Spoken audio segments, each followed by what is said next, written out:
حضرت ابن سیرین رحمۃ اللہ تعالی علیہ نے فرمایا ہے کہ اگر کوئی شخص حضرت جبرائیل علیہ السلام کو خواب میں خوش طبع اور کشادہ رو دیکھے تو دلیل ہے کہ دشمن پر فتح پائے گا اور اپنی مراد کو پہنچے گا،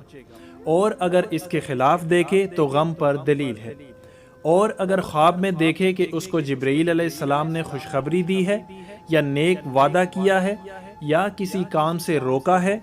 تو عزت، دولت اور جمعیت خاطر کی دلیل ہے۔ اور اگر دیکھے کہ اس کو کوئی چیز دی ہے تو دلیل ہے کہ بادشاہ سے مرتبہ ملے گا۔ اور بعض اہل تعبیر بیان کرتے ہیں کہ اگر خواب میں حضرت جبرائیل علیہ السلام نے اس کو کچھ دیا ہے تو یہ خوف اور بڑی دہشت کی دلیل ہے، اور اگر لوگ اس کو خواب میں کہیں کہ تو جبرائیل ہے تو دلیل ہے کہ سخندان اور فصیح ہوگا اور مراد پائے گا